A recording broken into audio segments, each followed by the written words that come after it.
ባልና ሚስት ህይወታቸው የቤት አመራራቸው አኗኗራቸው ኢስላም ባስቀመጠው መንገድ መሰረት ከሆነ ትዳራቸው የሰላም የደስታ ይሆናል። ቤታቸው ከየትኛውም ስፍራ የበለጠ ሰላምና ምቾትን ደስታን የሚያገኙበት ይሆናል። በየጊዜው ግጭትና ብጥብጥ ሰላም አይነሳቸው። አብዛኛውን ጊዜ ግጭት፣ ብጥብጥ፣ መጣላት፣ መበዳደል፣ መጨቃጨቅ የሚመጣው ወይም ግዴታን በአግባቡ ካለመወጣት ነው ወይም ደግሞ ሐቁ ያልሆነን ነገር ካላደረጋችሁልኝ ካልሰጣችሁኝ በማለት ነው። አብዛኛውን ጊዜ ሁሌም ማለት ይቻላል አለመግባባቶች በባልና ሚስት መካከል ግጭቶች፣ ችግሮች የሚፈጠሩት ወይም ግዴታን ካለመወጣት ነው ወይም መብቱ ያልሆነን ነገር ሐቁ ያልሆነን ነገር አጎደላችሁብኝ ከማለት። ከእናንተ ውስጥ ጥሩ ሰው ማለት ይበልጥ ለቤተሰቦቹ ጥሩ የሆነ ሰው ነው ብላ። የሰው ጥሩ ለሚስቱ ጥሩ የሆነ፣ ለልጁ ጥሩ የሆነ፣ ለእናቱ ጥሩ የሆነ። የሰው መጥፎ ለሌሎች ጥሩ ሆኖ ለሚስቱ መጥፎ የሚሆን ነው። ለልጆቹ ለቤተሰቦቹ መጥፎ የሚሆን ሰው።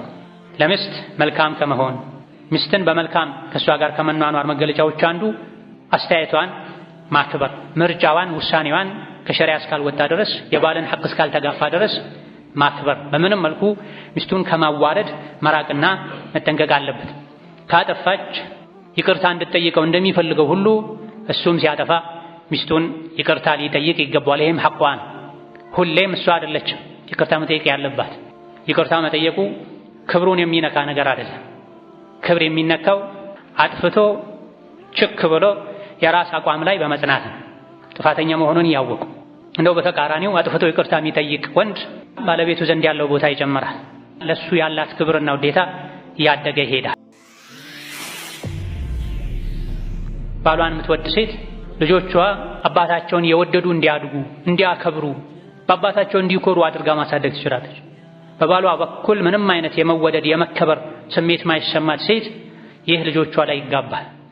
ስለዚህ ትዳር ያማረ እንዲሆን የጠነከረ እንዲሆን ጥሩ ልጆች እንዲፈሩበት ባል ሚስቱን የምትወደውን ነገር አውቆ ማድረግ፣ የምትጠላውን ነገር አውቆ መተው አለበት። ሀዲያ መስጠት አለበት። ትንሽም ቢሆን ቤተሰቦቿን ማክበር አለበት። ቤተሰቦቿን ማድነቅ አለበት። አላህ በፈቀደው ልክ ቤተሰቦቿን ባላቸው መልካም ጎን ማመስገን አለበት፣ ማድነቅ አለበት። ቤተሰቦቿን መዘየር አለበት። ቤተሰቦቿ ጥሪ ሲያደርጉለት ጥሪን አክብሮ መሄድ አለበት። ከእሷ ጋር ብቻ አይደለም የተጋባው ከቤተሰቦቿም ጋር ጭምር ነው። ከዚህ በተቃራኒው አባት እናቷን ሊሰድብ ሊያጣጥር፣ እሷን ሊንቅ፣ ቤተሰቦቿን ሊንቅ ፈጽሞ አይገባም። የዘራውን ያጭዳል ካልሆነ ይደርስበታል እሱ ላይ። ሰዎች አንተ ላይ እንዲያደርጉት ማትፈልገው ነገር አታድርግ። ليس من يقطع طرقا بطلا إنما من يتقي. إن الحمد لله نحمده ونستعينه ونستغفره ونعوذ بالله من شرور أنفسنا ومن سيئات أعمالنا من يهده الله فلا مضل له ومن يضلل فلا هادي له وأشهد أن لا إله إلا الله وحده لا شريك له وأشهد أن محمدا عبده ورسوله. يا أيها الذين آمنوا اتقوا الله حق تقاته ولا تموتن إلا وأنتم مسلمون. يا أيها الناس اتقوا ربكم الذي خلقكم من نفس واحدة وخلق منها زوجها وبث منهما رجالا كثيرا ونساء واتقوا الله الذي تساءلون به والأرحام إن الله كان عليكم رقيبا. يا أيها الذين آمنوا اتقوا الله وقولوا قولا سديدا يصلح لكم أعمالكم ويغفر لكم ذنوبكم ومن يطع الله ورسوله فقد فاز فوزا عظيما. أما بعد فإن أصدق الحديث كتاب الله وخير الهدي هدي محمد صلى الله عليه وعلى آله وأصحابه وسلم تسليما كثيرا. وشر الأمور محدثاتها فإن كل محدثة بدعة وكل بدعة ضلالة. وأوصيكم ونفسي بتقوى الله يا عباد الله فاتقوا الله تعالى حق التقوى.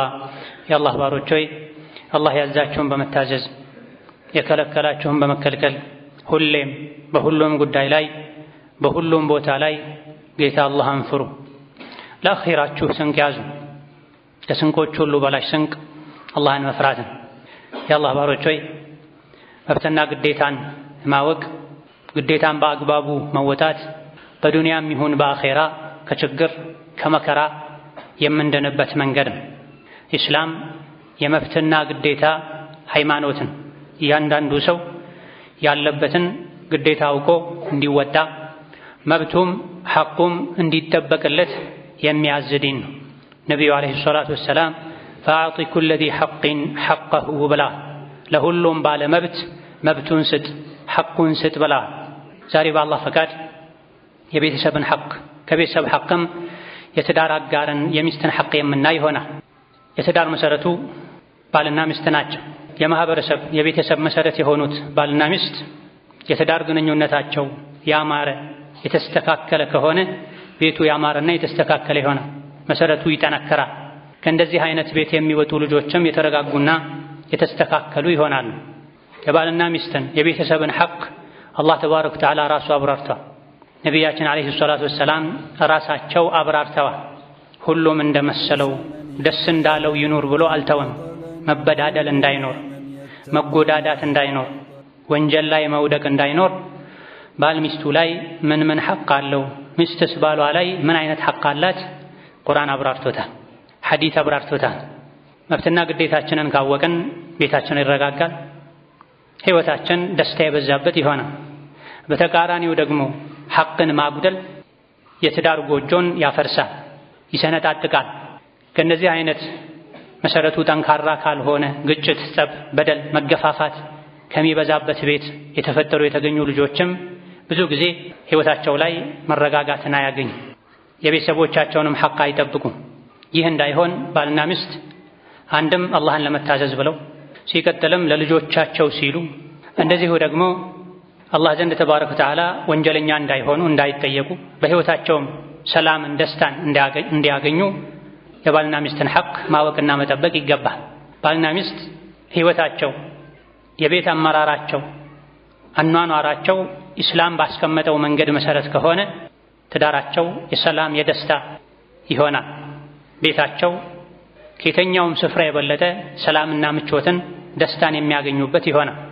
በየጊዜው ግጭትና ብጥብጥ ሰላም አይነሳቸው።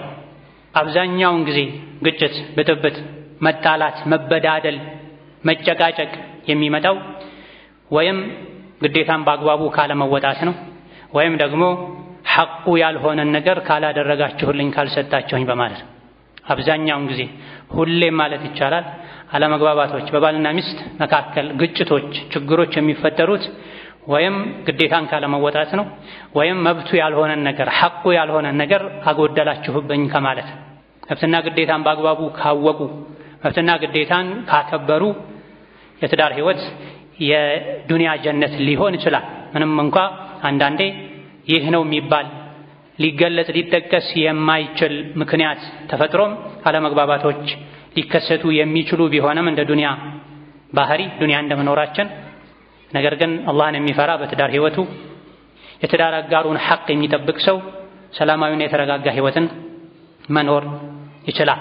በባልና ሚስት መሃል መጠበቅ ያለባቸው ሐቆች እንዳሉ ከሚያሳዩ የቁርአን አንቀጾች አንዱ ወለሁነ ሚስሉ ለዚ ዐለይሂነ ቢልማዕሩፍ የሚለውን የሱረቱል በቀራ አንቀጽ ያለባቸው አይነት ሐቅ ለነሱም ባሎቻቸው ላይ አላቸው ይላል። ባል ሚስቱ ላይ ሐቅ አለው፣ ሚስትም ባሏ ላይ ሐቆች አሏት። ነቢ ዓለይሂ ሰላቱ ወሰላም ኢነ ለኩም ዐላ ኒሳኢኩም ሐቃ፣ ወንዶች ሆይ ለእናንተ ሚስቶቻችሁ ላይ ሐቆች አሏችሁ፣ ለሚስቶቻችሁም እናንተ ላይ ሐቆች አሏቸው ብለዋል። ባል የሚስቱን ሐቅ ሲጠብቅ ሚስትም የባሏን ሐቅ ስትጠብቅ ግንኙነታቸው አብሮነታቸው የሰላም ይሆን የደስታ ይሆን መልካም ልጆች የሚፈሩበት ይሆን። በተቃራኒው ደግሞ ሐቅን አለማወቅ ወይም ያወቁ ማጉደል ካለ አብሮ መኖሩ ጉዳቱ የበዛ ይሆናል። ሚስት ባሏ ላይ ካሏት ሐቆች አንዱ ማህሯን በአግባቡ መስጠት ነው። አላህ ተባረከ ወተዓላ ለሴቶች ለሚስቶቻችሁ ማህር ስጡ ብሎ አዟል። ወአቱ ኒሳአ ሰዱቃቲሂነ ኒሕላ፣ ለሴቶች ማህራቸውን ስጧቸው፣ ኒሕለተን ዋጅብ የሆነ ስጦታ። እናንተ በበጎ ፈቃደኝነት በማመጻደቅ መልኩ ምሰጡት ሳይሆን እናንተ ላይ አላህ ግዴታ ያደረገው ስጦታ ሲሆን ማህራቸውን ስጧቸው ብሎ አላህ ተባረከ ወተዓላ አዟል። ነቢይም ዓለይሂ ሰላቱ ወሰላም ሰዎች ሊከፍሉት ከሚገባ ሁሉ ዕዳ ትልቁ መከፈል ያለበት ነገር አንዲት ለአንድ ወንድ ሐራም የነበረችን ሴት ለሱ ሐላል እንድትሆን ያደረገበትን የማህርን ክፍያ ነው ከምንም በላይ ሰው ተጨንቆ ተጠንቅቆ መክፈል ያለበት ብለዋል ነቢያችን አለይሂ ሰላቱ ወሰላም። ማህርን ላለመስጠት ከመወሰን ጋር ወደፊት እሰጣለሁ ብሎ ማግባት ዝሙት ነው። ማህር ካሽ በጊዜው ቢሰጥ የተሻለ ነው። ወደፊት የሚሰጥ ብሎ ኒካህ ማሰርም ይቻላል ከተስማሙ። ነገር ግን በውስጥ አልሰጣትም ብሎ የሆነ ገንዘብ መጠን ስሙን ጠርቶ ሳይሰጡ ለመኖር ከመወሰን ጋር ከአንዲት ሴት ጋር አብሮ መኖር ህይወታቸው ግንኙነታቸው የዝሙት ህይወት ይሆናል። ይህ እንዳይሆን ማህርን ደስተኛ ሆኖ የጋብቻ ስነ ስርዓት አንዱ አካል ነው፣ ሐራም የነበረችን ሴት ለኔ ሐላል ማደርግበት ነው፣ አላህ ያዘዘኝ ነው ብሎ መክፈል ተገቢ ነው። ማህር የሴት ልጅ የብቻዋ የሷ ሐቅ ነው። አባት እናቷ ወንድሞቿም ሊቀሟት አይገባም። ባልም አስፈራርቶም ይሁን አታሎ አጭበርብሮ ሊወስድባት አይገባም። በበጎ ፈቃደኝነቷ ከሆነ ሁሉንም ለባሏ ይቅር ማለት ትችላለች ከተስማሙበት በኋላ ከተከፈለ በኋላ ወይም ቃል ከተገባ በኋላ። አሊያ ደግሞ ለፈለገችው ሰው የፈለገችውን ያክል መስጠት ትችላለች። ያለ ፈቃዷ ግን አይነካም። ፈኢን ጢብነ ለኩም ዐን ሸይኢን ሚንሁ ነፍሰን ፈኩሉሁ ሀኒአን መሪአ ይላል። ከማህር የተወሰነውን ወይም ሁሉንም ቢሆን ለእናንተ ይቅር ካሏችሁ እየጣፈጣችሁ ደስ ያላችሁ ብሉት ይላል። ካልፈቀዱ ደስተኛ ካልሆኑ የሚበላው እሳት ነው ማለት ነው። ሌላኛው ሚስት ባሏ ላይ ያላት ሐቅ ወጪዋን መሸፈን፣ የሷንም የልጆቿን ወጪ የሚለው የልብስን፣ የቀለብን፣ የጠቅላላ ለሴት ልጅ የሚያስፈልጉ ነገሮችን ሁሉ ወጪ የሚመለከት ነው። አላህ በተከበረው ቃሉ وعلى المولود له رزقهن وكسوتهن بالمعروف لا تكلف نفس إلا وسعها ብሏል። ልጅ የሚወለድለት አካል ባል ማለት ነው። ሴቶችን የማብላት የማጠጣት የማልበስ ግዴታ አለበት እንደ አቅሙ። የትኛውም ነፍስ ከአቅሟ በላይ አትገደድም ይላል። ስለዚህ ባል ካለበት ሐቅ አንዱ የሚስቱን፣ የቤተሰቡን፣ የልጆቹን ወጪ መሸፈን አለበት። ለማህር የተሰጣት ገንዘብ እጅግ በጣም የበዛ እንኳ ቢሆን በሌላ መንገድ ያገኘችው ገንዘብ እንኳ ቢኖራት የቤት ወጪን መሸፈን የእሷ ግዴታ አይደለም፣ የወንድ ግዴታ ነው። በፈቃደኝነት ካገዘች ከተተባበረች መልካም፣ ካልሆነ ግን ራስሽን ቻይ እኔ አያገባኝም አይባልም። ወንድ አያገባኝም ሊል ማግባት የለበትም። የወንድ ሐቁ የበዛ ነው። የወንድ ሐቅ ሴት ላይ ሚስት ላይ እጅግ በጣም የበዛው እሱ ላይ ኃላፊነቱም ስለሚበዛ ነው። ማህርን ጥሎሽን የሚከፍለው እሱ ነው። ከዛ በኋላ አብረው እስካሉ ድረስ የእሷንም የልጆቿንም ወጪ የሚሸፍነው እሱ ነው። ብትታመም እንኳን የሚያሳክመው እሱ ነው። የእሷ አይነት ሴቶች የሚያገኙትን ነገር ሁሉ እንዳቅሙ ለእሷ ማቅረብ መቻል አለበት፣ ግዴታም። ከተባበረችው በመልካም ፈቃደኝነት መልካም፣ ካልሆነ ግን ቤት ቁጭ ብላ እሱን የተንከባከበች ልጆቿን ያሳደገች ሙሉ ወጪዋን የመሸፈን ግዴታ አለበት። ይሄን እንደ ግዴታ ብቻ ማየትም አይገባም፣ ዒባዳም ጭምር ነው። ነቢዩ ዓለይሂ ሰላቱ ወሰላም አንድ አባወራ ለሚስቱ ለልጆቹ ወጪ በሚያደርገው ገንዘብ አጅር እንደሚያገኝበት ነግረውናል። ፊ ሰቢልላህ ገንዘብ ብትሰጥ፣ ለጂሃድና ለመሰል መልካም ዓላማዎች ለተቸገረ ምስኪን ብትረዳ፣ ቤት ለሚስትህ ለልጆችህ ወጪ ብታደርግ፣ ከነዚህ ከሶስት አይነት የወጪ መንገዶች አጅሩ የሚበዛው ለቤተሰብህ ወጪ ያደረግከው ነው ብለዋል ነብዩ ሰለላሁ ዐለይሂ ወሰለም። ለሚስትህ አንስተህ የምታጎርሰውም ላንተ ሰደቃ ነው ብለዋል። ነገር ግን ይሄን ለቤተሰብ የሚደረግን ወጪ አጅር ለማግኘት ንያ ያስፈልጋል። መበሳጨት፣ መነጫነጭ፣ መሰላቸት አያስፈልግም። አጅር አገኝበታለሁ፣ የቤተሰቦቼን ፊት ክብር እጠብቅበታለሁ፣ ለኔም ለልጆቼም ነው ጥቅሙ ደስታው በሚል በመልካም ንያ ወጪ ማድረግ ይገባል። ለቤት ወጪ መሸፈን ግዴታ እንደሆነ ሁሉ ሚስቱ የአልጋ ፍላጎቷን ከባሏ የምታገኝበትን ሙሉ ሐቋን መጠበቅ አለበት። ከቀለብ ይልቅ ከምግብና ከመጠጥ ይልቅ ባል የሚስቱን የአልጋ ሐቅ መጠበቁ ግዴታ ነው። ምክንያቱም ምግብና መጠጥን ከአባቷ ቤት፣ ከእህቷ ቤት፣ ከዘመዶቿ ቤት ልታሟላ ትችላለች። የሴት ልጅን የተፈጥሮ የአልጋ ፍላጎቷን ሊያሟላ የሚችለው ብቸኛ ሰው ባሏ ስለሆነ ባል ሚስቱን በተመለከተ ካለበት ሐቅ አንዱ የአልጋ ሐቋን መጠበቅ አለበት ሸሪዓው በሚያዘው መሰረት። ሌላኛው ሚስት ባሏ ላይ ያላት ሐቅ ባል ሚስቱን ከጀሃነም እሳት ከዱንያ ጥመት ወንጀል መጠበቅ አለበት። ዱንያ ላይ ከረሃብ ከድህነት መጠበቅ እንዳለበት ሁሉ የሚስቱን የልጆቹን ዲን መጠበቅ አለበት።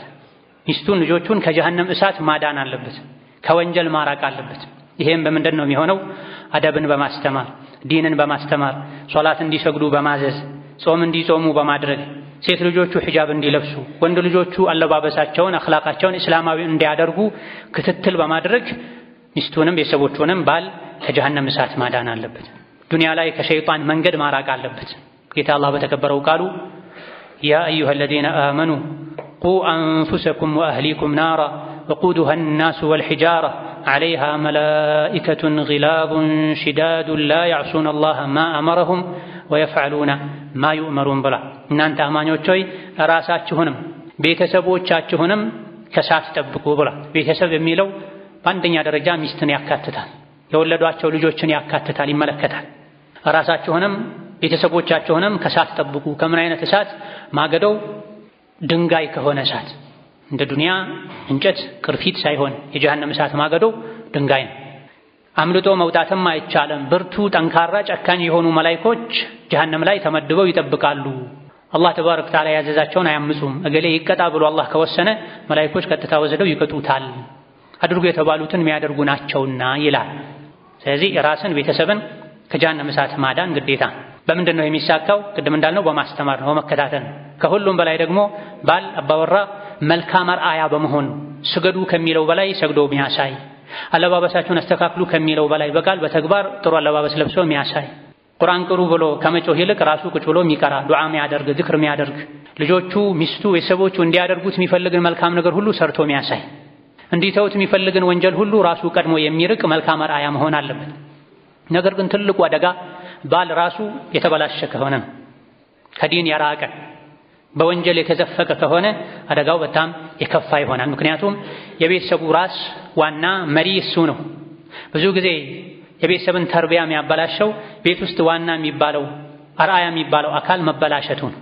ከቀደምቶች መሃል አንድን ሰው ሶላት ሲሰግድ አይተውት የሶላት አሰጋገዱ የተበላሸ መጥፎ ስለነበረ ቤተሰቦቹ ሲያሳዝኑ አሉ ሰውዬ አጠገባቸው የነበረ ሰው የተበላሸው የሱ ሶላት አንተ እያዘንክ ያለው ለቤተሰቦቹ ምን ማለት ነው? ምን አገናኘው ሲሏቸው እሱ እኮ የቤተሰብ ታላቅ ነው። ሁወ ከቢሩሁም ወሚንሁ የተዓለሙና አባወራ ማለት የቤተሰብ ራስ ማለት ነው። ከሱ ነውና የሚማሩት አሉ። ክፉንም ደጉንም አላህ የሚወደውንም የሚጠላውንም ልጆች፣ ሚስት ከባል ይማራሉ። ባይናገር እንኳ በተደጋጋሚ ሲሰንፍ፣ ሲዘናጋ፣ ወንጀል ሲሰራ፣ ግዴለሽ ሲሆን፣ ሶላተል ጀማዓ ሲተው፣ ትርፍ ቃል ሲናገር፣ የሰው ስጋ ሲበላ፣ ቆሻሻ ፊልም ከፍቶ ሲያይ፣ ልጆች ካዩ፣ ሚስት ካየች እነሱ ይሄን ነገር ቀስ ያሉ ይለምዱታልና ቤተሰቦቹን፣ ሚስቱን፣ ልጆቹን ከጀሃነም እሳት ማዳን አለበት። በምን? ራሱ መልካም አርአያ በመሆን ሙሉ በመሆን በመማርና መልሶ እነሱን በማስተማር ወከዛሊክ ለሚስቱ ለክብሯ ለዲኗ በመጨነቅ ሒጃብ እንድትለብስ በማድረግ ከቤት ስትወጣ አይኗን ሰበር እንድታደርግ በመምከር ለሙስሊም ሴት የሚፈቀድን ሰፋ ያለ ሞላ ያለ የተስተካከለ አለባበስ ለብሳ እንጂ ከቤት እንዳትወጣ፣ ከቤት ወጥታ ከአጅነቢ ጋር እንዳትጋፋ፣ እንዳትላፋ፣ የመንገድ ዳር ይዛ እንድትጓዝ፣ ይህ ሁሉ እንዳይመጣ ደግሞ ቤት እንድትቀመጥ የሚያስፈልገውን ነገር ራሱ የሚያቀርብበትን ሁኔታ ሊያመቻች ይገባል። ከቤት ስትወጣ ተውባ ተኳኩላ እንዳትወጣ መከልከል ግዴታው ነው። እሱ ላይ ያለው ዋጅብ ነው። እሷ ደካማ ናት። ሸይጣን ሊያሳስታት ይችላል። መጥፎ ጓደኞች ሊያሳስቷት ይችላል። ባለቤቴ ሆይ ቁጭ በይ፣ እንደዚህ ተገላልጦ እንደዚህ ተውቦ ከቤት መውጣት አይቻልም ብሎ የመከልከል ግዴታ አለብን። እሷን የመምከር የማስተካከል ኃላፊነት አለብን። ለፊትና ሊያጋልጣት አይገባም። ለጀሃነም እሳት አሳልፎ ሊሰጣት አይገባም። ይሄም እንዲሳካ ቀድሞ ራሱ በዲን ቀጥ ያለ መሆን አለበት ማለት ነው። ዛፉ ቀጥ ካላለ ጥላውም ቀጥ አይልም። በዚህ መልኩ ከዲን የሚጋጭ አካሄድ የሄደች ከቤት ተገላልጣ ተወጣጥራ የወጣች አይቶ ዝም የሚል ከሆነ ከጀሃነም እሳት አልጠበቃትም፣ አላዳናትም ማለት ነው። ሌላኛው ባል ሚስቱን በተመለከተ ያለበት ሚስት ባሏ ላይ ያላት ሐቅ በመልካም መኗኗር ነው። ይሄ በመልካም መኗኗር የሚለው ብዙ ነገሮችን አቅፎ የያዘ ሰፊ ነጥብ ነው። እስካሁን የጠቀስናቸው ነገሮችንም ሊያቅፍ የሚችል ነው። እንዳጠቃላይ ባል ከሚስቱ ጋር በጥሩ መኗኗር አለበት። ይህ በጥሩ መኗኗር የሚለውን መጥፎና አስቸጋሪ ነገሮችን ሁሉ መተውን፣ መልካምና ጥሩ ነገሮችን ሁሉ ማድረግን ያካትታል። በመልካም የመኗኗር አንዱ ትልቁ መገለጫ ስነ ምግባርን ማሳመር ነው። ባል ከሚስቱ ጋር ሲኗኗር ከእሷ ጋር ስነ ምግባሩን ማሳመር አለበት። ነቢዩ ዓለይሂ ሰላቱ ወሰላም አሐቡ ዒባዲላሂ ኢለላሂ አሕሰኑሁም ኹሉቃ ብላ አላህ ዘንድ ከባሮቹ ሁሉ ይበልጥ እሱ ዘንድ ተወዳጁ ስነ ምግባሩ ይበልጥ የሚያምረው ነው ብሏል። የሥነ ምግባር ጉዳይ ከቤት ውጪ አይደለም። ከቤት ውጪ ሁሉም ጥሩ ነው እስካራባው ድረስ እስካልተነካ ድረስ። የሰው የሥነ ምግባሩ ማማር ውብ ሸጋ መሆን የሚለካው መቼ ነው? ቤት ውስጥ ነው። ጉዞ ላይ ሲሆን፣ በተራበ ጊዜ ነው፣ በጠገበ ጊዜ ነው፣ በደስታና በሐዘን ጊዜ ነው ትክክለኛ ማንነቱ የሚወጣው። ስለዚህ ባል ለሚስቱ መልካም መሆን አለበት። አላህ በተከበረው ቃሉ ወዓሺሩሁነ ቢልማዕሩፍ ብሏል። በመልካም ታኗኗሯቸው፣ ስታኖሯቸው በጥሩ አኑሯቸው። መኗኗሩ ካልተቻለ በአማረ መልኩ ሸኟቸው፣ በክብር በጸባይ ተቀበላችሁ እንዳመጣችኋቸው ብሏል። ታዲያ በመልካም የመኗኗር አንዱ መገለጫ ባል ለሚስቱ ስነ ምግባሩን ማሳመር አለበት። ከእናንተ ውስጥ ጥሩ ሰው ማለት ይበልጥ ለቤተሰቦቹ ጥሩ የሆነ ሰው ነው ብሏል። የሰው ጥሩ ለሚስቱ ጥሩ የሆነ፣ ለልጁ ጥሩ የሆነ፣ ለእናቱ ጥሩ የሆነ። የሰው መጥፎ ለሌሎች ጥሩ ሆኖ ለሚስቱ መጥፎ የሚሆን ነው። ለልጆቹ ለቤተሰቦቹ መጥፎ የሚሆን ሰው። ለሚስት መልካም ከመሆን ሚስትን በመልካም ከእሷ ጋር ከመኗኗር መገለጫዎች አንዱ አስተያየቷን ማክበር፣ ምርጫዋን፣ ውሳኔዋን ከሸሪዓ እስካልወጣ ድረስ የባልን ሐቅ እስካልተጋፋ ድረስ ማክበር። በምንም መልኩ ሚስቱን ከማዋረድ መራቅና መጠንቀቅ አለበት። ካጠፋች ይቅርታ እንድትጠይቀው እንደሚፈልገው ሁሉ እሱም ሲያጠፋ ሚስቱን ይቅርታ ሊጠይቅ ይገባዋል። ይሄም ሐቋ ነው። ሁሌም እሷ አይደለችም ይቅርታ መጠየቅ ያለባት። ይቅርታ መጠየቁ ክብሩን የሚነካ ነገር አይደለም። ክብር የሚነካው አጥፍቶ ችክ ብሎ የራስ አቋም ላይ በመጽናት ነው፣ ጥፋተኛ መሆኑን እያወቁ። እንደው በተቃራኒው አጥፍቶ ይቅርታ የሚጠይቅ ወንድ ባለቤቱ ዘንድ ያለው ቦታ ይጨምራል። ለሱ ያላት ክብርና ውዴታ እያደገ ይሄዳል። ስለዚህ ባል ከሚስቱ በመልካም ከሚኗኗርባቸው መንገዶች አንዱ መብቷን መጠበቅ፣ ሐቋን መጠበቅ፣ ሚስቱን አለመናቅም። ለሚስቱ ሸሪዓ በሚያዘው መሰረት ትሁት መሆን፣ ካጠፋ ዝቅ ብሎ ይቅርታ መጠየቅ። ስትቆጣ ሊያረጋጋት ይገባል፣ ሲቆጣ ልታረጋጋው ይገባል። ይሄ ሱሐቦች የትዳር ህይወት ላይ ይከተሉት የነበረ መርህ ነው። ከትልልቅ የነቢዩ ዓለይሂ ሰላቱ ወሰላም ሱሐቦች መሃል አንዱ የሆኑት አቡ ደርዳ ባለቤታቸውን እኔ ስቆጣና ስበሳጭ አንቺ ያረጋግኝ፣ አንቺ ስትበሳጭና ስትቆጪ እኔ ያረጋጋሻለሁ፣ በዚህ መልኩ እንጂ ህይወታችን ቀጣ አይልም ብለው መክረዋል። ስለዚህ ይቅርታ የሚያስጠይቅ ነገር ካለ፣ ጥፋት ካለ ባል ሚስቱን ይቅርታ ሊጠይቅ ሊክስ ይገባል። አንዳንዴ ችግሮችን ለማለፍ ዝቅ ማለት ጥፋተኝነትን ማመን ተገቢ ነው። ወከዛሊክ በመልካም የመኗኗር ሌላኛው መገለጫ መመካከር። ባል ሚስቱን ማማከር አለበት በቤታቸው ጉዳይ፣ በልጆቻቸው ጉዳይ፣ በትምህርታቸው ጉዳይ፣ በትዳራቸው ጉዳይ። ባል ሁሉን ነገር ብቻውን መወሰን የለበትም። ምንም እንኳ የመጨረሻዋ ንግግር መቃወጫዋ የባል ሐቅ ናት ብዙ ጊዜ ቢባልም የቤት ቀዋም መሪ እንደመሆኑ፣ ነገር ግን ልጆቻችን የት ይማሩ፣ የት ይቅሩ፣ ለልጆቻችን ምን አይነት ልብስ ይገዛ፣ ማንን ታግባ፣ ማንን እንዳረው የሚለው ላይ ባለ ብቻውን ፊቱን አዙሮ ተኮሳትሮ መወሰን የለበትም። ባለቤቱን ማማከር አለበት። ይሄ ትዳር ውስጥ የበለጠ ኃላፊነት እንዲሰማት፣ ቦታ እንዳላት እንዲሰማት ያደርጋል። ሁሉንም ውሳኔ ምናልባትም ከውጪ ሰው፣ ምናልባትም ከእህቶቹ ከእናቱ ብቻ የወሰነ ባለቤቱን ማትፈልገው ነገር እንኳ ቢሆን በግድ እንድትፈጽም ማድረግ የመናቅ ስሜት እንዲሰማት ያደርጋል። ይሄ ደግሞ ዋጋ ያስከፍላል። ሰው የዘራውን ነው የሚያጭደው። ባለቤቱን ያከበረ የአክብሮት ምልክትን ያሳየ ክብር ያገኛል፣ ፍቅር ያገኛል። ባለቤቱን ሚንቅ፣ ምናልባትም ከሰራተኛው እኩል አልፎ ተርፎ ከሰራተኛውን በታች አድርጎ የሚያይ ሰው እንዲህ አይነትን ግፍ በደል የፈጸመ ከባለቤቱ በኩል ጥሩ ነገር አያገኝም። አላህም ቤቱን ጥሩ አያደርግለትም። ትዳር ሰጥቶ መቀበል። ነቢዩ ዓለይሂ ሰላቱ ወሰላም ሚስቶቻቸውን ያማክሩ ነው። አይደለም የቤተሰብ ጉዳይ፣ የውጭ ጉዳይ፣ የጂሃድ፣ የጦርነት፣ የጉዞ ጉዳይ ላይ እንኳ ባለቤታቸውን ኡሙ ሰለማን አማክረው የኡሙ ሰለማን ሐሳብ ተቀበለው 1300 1500 አካባቢ የሚደርሱ ሰሐቦች ሁሉ እሺ ብለው ተመልሰዋል። ሱልሑል ሁደይቢያ ላይ መካ አትገቡም ዑምራ አታደርጉም ብለዋቸው የመካ አምባገነን ሙሽሪኮች ነቢዩ ዓለይሂ ሰላቱ ወሰላም ብዙ ተደራድረው መጨረሻ ላይ ለዘንድሮ ተመለሱ፣ ቀጣይ ዓመት ላይ ነው መታችሁ ዑምራ የምታደርጉት ብለው ሙሽሪኮች ወስነው ይሄን ካደረጋችሁ ብዙ የሚገኝ ጥቅም አለ ለኛም ለናንተም፣ ለ10 ዓመት ጦርነት ይቆማል፣ ዳዕዋ ታደርጋላችሁ ወዘት የሚል ይዘት ያለው ስምምነት ተደርጎ ነው። ብዙ ሰሐቦች ግን ከአቡበክር ስዲቅ ውጪ ይሄ የበታችነት ነው፣ ውርደት ነው። ከመዲና ተነስተን መተን 400 ምናምን ኪሎ ሜትር አቋርጠው መካ ሊገቡ ጥቂት ሲቀራቸው ነበር ተመለሱ ያሏቸውና አንመለስም ብለው ነበር። አንመለስም ያሉት ነቢይን ለማመስ ሳይሆን መጠባበቃችንን አላህ አይቶ ሌላ ፍርድ ያመጣል ብለው እየጠበቁ ነበር። ሰሐቦችን ጸጉራችሁን ላችሁ የያዛችሁትን የሀዲ እንስሳትን እረዱ ከዚሁ እንመለሳለን ሲሏቸው ብዙዎቹ ዝም ብለው ጠብቀው ነው። ይሄኔ ነው ነብዩ ሰለላሁ ዐለይሂ ወሰለም ኡሙ ሰለማ ጋር ገብተው ምን ይሻላል ጸጉራችሁን ታላችሁ እረዱ እንመለስ ብላቸው እኮ ዝም አሉ ብለው ኡሙ ሰለማን ባለቤታቸውን ሲያማክሩ እርሶ ዝም ብለው ወጥተው ጸጉሮትን ይላጩ፣ እርሶ ጸጉሮትን ከተላጩ ዑምራው አበቃ ማለት ነው። እዚህ ጋር እርሶ ወደ መዲና እነሱ ወደ መካ መቼም አይሄዱም፣ በተግባር ያሰቡትን ነገር ያድርጉ ብላቸው ነብዩ አለይሂ ሰላቱ ሰላም ወጥተው ጸጉራቸውን ተላጭተዋል። ይሄኔ ሱሐቦች ያለምንም ማንገራገር እርስ በርስ ጸጉራቸውን መቆረጥ መላጨት ጀምረዋል። የኡሙ ሰለማን ሐሳብ ይዘው ይሄን ትልቅ ውሳኔ ወስነዋል። ስለዚህ ባል ከሚስቱ ጋር መመካከር አለበት፣ በተለይ በቤተሰብ ጉዳይ ላይ በልጆች ጉዳይ ላይ። أقول قولي هذا وأستغفر الله لي ولكم ولسائر المسلمين من كل ذنب وخطيئة فاستغفروه إنه هو الغفور الرحيم والبر الكريم.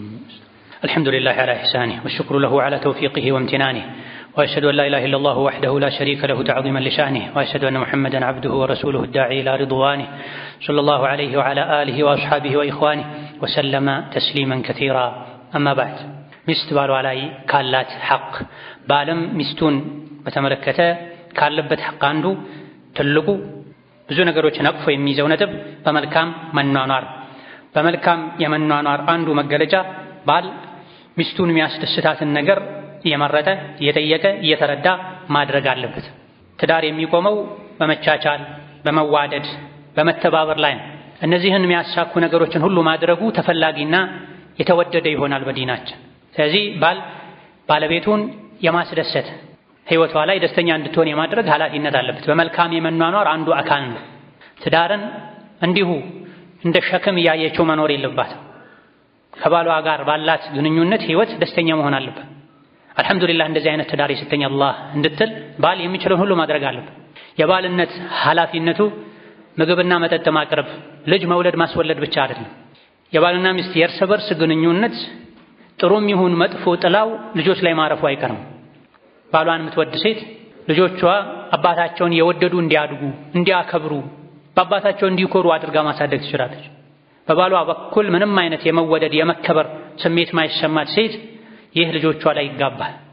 ስለዚህ ትዳር ያማረ እንዲሆን የጠነከረ እንዲሆን ጥሩ ልጆች እንዲፈሩበት ባል ሚስቱን የምትወደውን ነገር አውቆ ማድረግ፣ የምትጠላውን ነገር አውቆ መተው አለበት። ሀዲያ መስጠት አለበት። ትንሽም ቢሆን ቤተሰቦቿን ማክበር አለበት። ቤተሰቦቿን ማድነቅ አለበት። አላህ በፈቀደው ልክ ቤተሰቦቿን ባላቸው መልካም ጎን ማመስገን አለበት፣ ማድነቅ አለበት። ቤተሰቦቿን መዘየር አለበት። ቤተሰቦቿ ጥሪ ሲያደርጉለት ጥሪን አክብሮ መሄድ አለበት። ከእሷ ጋር ብቻ አይደለም የተጋባው ከቤተሰቦቿም ጋር ጭምር ነው። ከዚህ በተቃራኒው አባት እናቷን ሊሰድብ ሊያጣጥር፣ እሷን ሊንቅ፣ ቤተሰቦቿን ሊንቅ ፈጽሞ አይገባም። የዘራውን ያጭዳል ካልሆነ ይደርስበታል እሱ ላይ። ሰዎች አንተ ላይ እንዲያደርጉት የማትፈልገውን ነገር አታድርግ፣ ሰዎች እንዲያደርጉልህ የምትፈልገውን መልካም ነገር አድርግ ነውና የሚለው። ቤተሰቦችን እንድትወድልህ እንድታከብርልህ እንደምትፈልገው ሁሉ አንተም የእሷን ቤተሰብ መውደድ ማክበር፣ ይሄንን በተግባር ማሳየት፣ ጥሪ ሲኖር እሺ ብሎ በመሄድ አጋጣሚዎች ሲኖሩ የእሷን ቤተሰቦች በመጋበዝ መግለጽ መቻል አለበት። ለቤተሰቦችህ ክብር እንዳለ እሷን እንደምትወድ እንደምታከብር። ይሄም ወዓሺሩሁነ ቢልማዕሩፍ ሚለው ውስጥ ይካተታል። በመልካም አቅል ያላቸው ሰዎች ዘንድ በተለመደው መልኩ ተናኗሯቸው ይላል። ወከዛሊክ በመልካም የመኗኗር ሌላኛው መገለጫ ባል ከሚስቱ ጋር መጫወት አለበት። የሸሪዓውን አጥር ሳይጥስ መቀለድ አለበት። እሷም ሐሳቧን እንድትገልጽ ከባሏ ጋር እንድትጫወት ሁኔታ ማመቻቸት፣ ልቡን ክፍት ማድረግ መቻል አለበት። ቤት ሰላማዊ ሲሆን ባልና ሚስት ግንኙነታቸው ያማረ የሰመረ ሲሆን ነው ሶላትህም ዲንህም ህይወትህም የተረጋጋ ነው። ቤትህ ካልተረጋጋ፣ ቤት ውስጥ ሰላም ከሌለ አብዛኛውን ጊዜ የተረጋጋ ሶላትን መስገድ አትችልም። ቁጭ ብለህ ቁርአንን መቅራት አትችልም። ነገ ስትሞት ለአኼራም የሆኑ ልጆችንም ማሳደግ አትችልም ቤት ሰላም እስከሌለው ድረስ። ቤት ሰላም እንዲያገኝ ከሚረዱ ነገሮች አንዱ ባል ለሚስቱ ቀለል ማለት አለበት፣ ለሚስቱ ጊዜ መስጠት አለበት፣ ማጫወት አለበት፣ ከሚስቱ ጋር መቀለድ አለበት፣ መሳቅ አለበት። የሸሪዓው አጥር ሳይጣስ ነብዩ ሰለላሁ ዐለይሂ ወሰለም ከአይሻ ጋር ይጫወቱ ነው። ከፊት ወንዶች እንዲሄዱ አድርገዋቸው ከአይሻ ጋር ባዶ የሆነ ቦታ ፈልገው እሽቅድድም ይጫወቱ ነበር። አንዴም አይደለም በተደጋጋሚ ቀድመዋልም ተቀድመዋልም አለይሂ ሰላቱ ወሰለም። በአንድ ዕቃ አብረው ይጠጡ ነበር። የቱ ጋር ነው የጠጣሽው እያሉ ከአንድ በላይ ሚስቶች ነበሯቸው። እንዲጫወቱ የሚያደርጉ ነበር ነብዩ አለይሂ ሰላቱ ወሰለም። አራያ ተነሳቸው ናቸው በሁሉም ነገር። ኢስላም ሻሚል ነው፣ ሁሉን አቀፍ ነው። ወከዛሊክ ለባለቤቱ ፈገግታን ሊያሳይ ይገባል፣ ፈገግ ሊል ይገባል። ፊቱን ለውጭ ሰዎች ብቻ አይደለም ክፍት ማድረግ ያለበት፣ ፈታ ማድረግ ያለበት ከቤት ነው የሚጀምረው። ጥሩ ሰው ማለት ለቤተሰቦቹ ጥሩ የሆነ ነው ተብሏል። የጥሩነት አንዱ መገለጫ በፈገግታ ማስተናገድ ነው። ሲገባ ፈገግ ብሎ ሰላም አለይኩም ብሎ እንዴት ዋላችሁ ብሎ ቤተሰቦቹን ስሞ ጨብጦ መግባት አለበት እንደ መብረቅ እየጮኸ እየተሳደበ ፊቱን ደመና አስመስሎ መግባት የለበትም። ሸይጣን አብሮት ይገባል፣ ቤቱ ይበጠበጣል። ከበር ቆሞ መፋቂያ ተጠቅሞ አሰላሙ አለይኩም ወራህመቱላህ ቤቶች እንዴት ዋላችሁ ብሎ ሲገባ የቤተሰብ ልብ ይከፈታል። በመምጣቱ ሁሉም ደስተኛ ይሆናል። ሸይጣንም በር ጋር ቆሞ ያለቃቅሳል። ተመለሱ ተመለሱ ቤቱ የሰላም ቤት ነው ይላል። ተኮሳትሮ ተገላምጦ ጮሆ የገባ እንደሆነ ሸይጣን አብሮት ይገባል፣ እራት አብሮት ይበላል፣ አልጋ ራሱ ይጋራዋል። ነብይ እንዳሉት አለይሂ ሰላቱ ወሰላም እንዳይሆን ከቤተሰብ ጋር ቀለል ማለት ፈታ ማለት ፈገግ ማለት ይገባል። በተለይ ባለንበት የሚሰማው ነገር ሁሉ የሚረብሽ የሚያሳምን በሆነበት ዘመን ባል ለሚስቱ ለልጆቹ የደስታ ምንጭ መሆን አለበት። ሚስትም ለባሏ የደስታ ምንጭ መሆን አለበት። ሐሳብን ህመምን መጋራት ያስፈልጋል። ቤቱ እንዲሞቅ ቤተሰቦች የቤተሰብ አባላት ሌላ ውጪ እንዳያስቡ መጫወት፣ ውሎን መካፈል፣ መጋራት፣ መነጋገር ያስፈልጋል። እስላማዊ መጽሐፍትን በማንበብ በመመካከር የሰሃቦችን ታሪክ በማንበብ ባል ውጪ ኸይርን ይዞ መጥቶ በማሳተፍ ሚስትም ያቅሟን ተሳትፎ በማድረግ ቤቱን ማሞቅ ይጠበቅባቸዋል። ወከዛልክ ከባለቤቱ ጥሩ ነገር ካየ በመልካም የመናኗር አንዱ መገለጫ አድናቆቱን መግለጽ መቻል አለበት። ጥሩ ምግብ ከሰራች ጀዛኪላሁ ኸይረን የዛሬ ምግብ ይጣፍጣል ማለት አለበት። ይሄም ከነቢ ነው የምንማረው አለይሂ ሰላቱ ወሰላም። ጥሩ ልብስ ለብሳ ካየም አለባበሷን ማድነቅ አለበት፣ ማመስገን አለበት። አይቶ እንዳላየ ማለፍ የለበትም። አይኑ የሚገለጠው ለውጪ ሴት ብቻ መሆን የለበትም። የገዛ ሚስቱን ባለቤቱን በስራ ውላ እሱ መምጫው ሰዓት ነው ብላ ታጥባ ለብሳ አይቶ እንዳላየ ማለፍ የለበትም። ደነዝ መሆን የለበትም።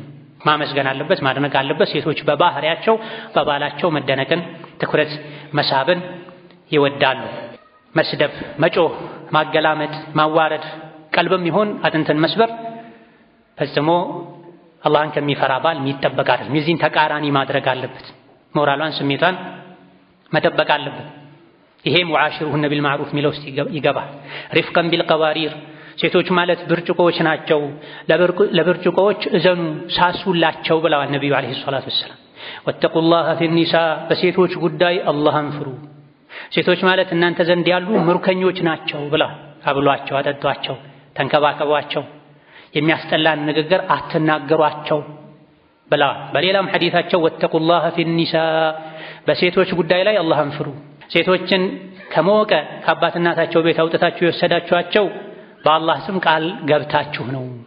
ሐራም የነበረ ማህፀናቸው ለእናንተ የተፈቀደ የሆነውም በአላህ ቃል ነው፣ በዲን ነው፣ አንኪሑ በሚለው ነው። ስለዚህ ከትዳር አጋራችሁ ጋር ያለን ግንኙነት ማበላሸት ከአላህ ጋር ያላችሁን ግንኙነት ማበላሸት ነው። ሐራም የነበረች ለአንተ ትርቅህ የነበረች ሴት ተከብራ በአባት እናቷ በወንድም በእህቶቿ መሃል በሞቀ ቤት ትኖር የነበረው ወደ አንተ ቤት ወደ ማታውቀው ወንድ ወደ ማታውቀው ቤት የመጣችው ሸሪዓን ተከትላ ነው። ልጄን ዳርኩህ የምትለዋ ቃል በሸሪዓ መሰረት በሱናው መሰረት ዳርኩህ የምትለዋ ቃል ናት ከቤት ያወጣቻት። እቺ ቃል አላህ ዘንድ ከባድ ናት፣ ቦታ ስጣት። አላህን ፍራ በሴቶች ጉዳይ ብለዋል ነብዩ ሰለላሁ ዐለይሂ ወሰለም። በሌላም ሐዲታቸው ኡሐርጁ ዐለይኩም ሐቀ ضعيفين የሁለት ደካሞችን ሐቅ አከብድባችኋለሁ፣ አስጠነቅቃችኋለሁ፣ ሐቃቸውን አታጉድሉ ብለዋል። ማናቸው ሁለት ደካሞች? የቲምና ሴቶች ብለዋል ነብዩ ሰለላሁ ዐለይሂ ወሰለም። የቲምና ሴቶች፣ እነዚህ ሁለት ደካሞችን በተመለከተ ሐቅ አታጉድሉ፣ ተጠንቀቁ በማለት ነቢያችን ዐለይሂ ሰላቱ ወሰላም መክረዋል። ወከዛልክ በመልካም የመኗኗር ሌላኛው መገለጫ አንዳንዴ አይቶ እንዳላየ ማለፍ ነው። በትንሽ በትልቁ መጨቃጨቅ፣ መውቀስ፣ መስደብ አግባብ አይደለም። የትልቅ ሰውም ስራ አይደለም። ትልቅ ሰው የትልቅነቱ አንዱ መገለጫ ብዙ ነገር አይቶ ሲያልፍ ነው። በትንሽ በትልቁ የሚጨቃጨቅ ሰው ትልቅ ሰው አይደለም። ወንድ የቀዋምነቱ አንዱ መገለጫ ልቡ ሰፊ መሆን አለበት፣ ትከሻው ሰፊ መሆን አለበት፣ ነገሮችን መቻል አለበት። በትንሹም በትልቁም እየተጨቃጨቀ ቤቱን እሳት ማድረግ የለበትም፣ እስር ቤት ማድረግ የለበትም። ሁሌም አንተ የፈለግከው ላይሆን ላይሳካ ይችላል። ሴት ናት፣ ደካማ ናት። በተፈጥሮም በአቅልም ሁሉ ነገሯ እንዳንተ ላይሆን ይችላል። መሰበር ያስፈልጋል፣ መቻል መታገስ ያስፈልጋል፣ አለስልሶ መኗኗር ያስፈልጋል። እኔ እንደፈለግኩት ቀጥ ካላለ ህይወቴ አትበል። ነቢዩ ዓለይሂ ሰላቱ ወሰላም እንዳሉት ሴት ልጅ የተፈጠረችው ከጎን አጥንት ነው፣ ያውም ከላይኛው። የጎን አጥንት ትንሽ ጎበጥ ያለ ነው። እንደዛው ሆኖ ከተጠቀምክበት ይጠቅምሃል፣ አስተካክለዋለሁ ካልክ ይሰበርብሃል ብለዋል ነብዩ ሰለላሁ ዐለይሂ ወሰለም። ሴት ልጅ እኔ እንደፈለግኩ ካልሆነች ቀጥ ካላለች ካልክ ፍቺ ነው የሚከተለው። እንደዛው ሆኖ ግን ከተጠቀምክበት ትጠቀማለህ። የወንድና የሴት ባህሪ የተለያየ ነው። የበጋና የክርምት፣ የቀንና የማታ፣ የብርድና የሙቀት ባህሪ የተለያየ እንደሆነ ሁሉ የወንድና የሴት ባህሪ የተለያየ ነው። ለአንተ የሚታይህ ለእሷ ላይ ይታያት ይችላል። ለአንተ የሚገባህ ለእሷ ላይ ይገባት ይችላል። ይሄን በመረዳት የተፈጥሮ ልዩነቱን በመረዳት ቀን ላይ ከልጆች ጋር ስትጨቃጨቅ ስትነጫነጭ ውላ ታማ የወር አበባ እርግዝና መሰል ነገሮች ተፈራርቀውባት ውስጧ ላይ ሊኖር የሚችለውን ስሜት በመረዳት መጨቃጨቅን መተው መቻል ማለፍ ከዚህም አልፎ የቤት ስራ ላይ ማገዝ መተባበር ይገባል። ወንድ የውጭ ስራው ኃላፊነቱ ከባድ ቢሆንም አንዳንዴ ክፍት ሰዓት ሲያገኝ በሳምንት አንዴ እሁድና ጁሙዓም ይሁን ማታ ከስራ መልስም ይሁን ሚስቱን ማገዝ አለበት፣ ተሳትፎ ማድረግ አለበት። አይሻ ረዲየላሁ ዐንሃ የነቢ ባለቤት ነብዩ ቤት ሲሆኑ ምን ያደርጋሉ ተብለው ሲጠየቁ ቤተሰብ የሚሰራውን ይሰራሉ፣ የሶላት ሰዓት ሲደርስ ወጥተው ይሄዳሉ። የሚታለብ ፍየል ካለ ያልባሉ፣ የሚሰፋ ካለ ይሰፋሉ። በእርግጥ ይሄ ሁሌ መሆን የለበትም። ወንድ ከሴት ጋር መመሳሰል ሁሌ ከሴት ጋር እየተሻሸ ውሎ ግርማ ሞገሱን ማጣት የለበትም። ሳይበዛ በልክ ከሚስቱ ጎን መሆኑን የሚገልጽበት የተወሰነ ስራ ሊሰራ ሊያግዝ ይገባል። እነዚህ ጥቂት ሚስት ባሏ ላይ ያሏት ሐቆች ናቸው። ባልም ሚስቱን በተመለከተ ያሉበት ግዴታዎች ናቸው። እነዚህን መጠበቅ በዱንያም በአኼራ ጥቅም አለው። ለራስም ለትዳር አጋርም ከቤቱ ለሚወለዱ ልጆችም ጭምር ፍሬው የበዛ ነው። እነዚህን ተግባራዊ በማድረግ ፍቅር እየጨመረ ይሄዳል። አላህ ተባረከ ወተዓላ ይደሰታል። የትዳር ህይወት ግንኙነቱ ለትዳር አጋር ብቻ ተብሎ የሚደረግ አይደለም። አማች ቤተሰብ ተፈርቶ ብቻ የሚደረግ አይደለም። አላህ ተፈርቶ የሚደረግ ነው። በሴቶች ጉዳይ አላህን ፍሩ። ወለሁነ ሚስሉ الذي عليهن بالمعروف ሴቶች ባላቸውን በተመለከተ ሐቅ እንዳለባቸው ሁሉ ለነሱም ባላቸው ላይ ሐቅ አላቸው ብሎ አላህ ያስቀመጠው ሐቅ ነውና እነዚህን ሐቆችን መጠበቅ አላህን ያስደስታል። ልጆች በነብዩ አለይሂ ሰላቱ ሰላም ሱና መሰረት እንዲያድጉ ያደርጋል። ባልና ሚስት ራሱ እንደ አንድ ነፍስ ሆነው እንዲኖሩ ያደርጋቸው። ምክንያቱም መግባባትን ያመጣል። ብዙ ጊዜ ፍርድ ቤት መመላለስ፣ ሽማግሌ ማድከም፣ ልጆች ፊት መጨቃጨቅ፣ ከመጨቃጨቅ አልፎ መቦጫጨቅና አንዱ አካፋ ሌላኛው ማማሲያ ይዞ መጥቶ ልጆችን አእምሯቸውን በሽተኛ ማድረግ የሚመጣው እነዚህን ሐቆችን ካለመጠበቅ ነው። እነዚህና መሰል ሐቆች ከተጠበቁ ባልና ሚስት ሁለት አካል ሳይሆን አንድ አካል ሆነው መኖር ይችላል፣ ይግባባል። አንድ ቃል ሲጀምር ምን ማለት እንደፈለገ አውቃ አጨርሰው ብላ ተነስታ ልታደርግ እሱም እንደዚሁ ሊያደርግ ይችላል። መግባባትን ያስገኛል፣ የልብ ንጽህናን ያስገኛል፣ መወዳን መሐባን ይጨምራል። መሻኪል ችግር የሌለበት አልያ ደግሞ እንደ ዱንያ ችግሩ ያነሰ ህይወትን እንኖራለን። اللهم إنا نسألك عيش السعداء ونزول الشهداء ومرافقة الأنبياء والنصر على الأعداء يا سميع الدعاء. اللهم اصلحنا وأصلح نياتنا وأزواجنا وذرياتنا واغفر لنا ولوالدينا ولمشايخنا ولجميع المسلمين. اللهم فرج هم المهمومين ونفس كرب المكروبين واقض الدين عن المدينين وارحم موتانا وموتى المسلمين. اللهم اصلح لنا ديننا الذي هو عصمة أمرنا وأصلح لنا دنيانا التي فيها معاشنا وأصلح لنا آخرتنا التي إليها معادنا واجعل الحياة زيادة لنا في كل خير. اللهم إنا نسألك الهدى والتقى والعفاف والغنى. اللهم إنا نعوذ بك من زوال نعمتك وتحول عافيتك وفجاءة نقمتك وجميع سخطك. اللهم اجعل هذا البلد آمنا مطمئنا سخاء رخاء وسائر بلاد المسلمين. وحي صفوف المسلمين واجمع كلمتهم على الحق يا قوي يا متين. ربنا آتنا في الدنيا حسنة وفي الآخرة حسنة وقنا عذاب النار. آمين والحمد لله رب العالمين. وصلى الله وسلم وبارك على نبينا محمد.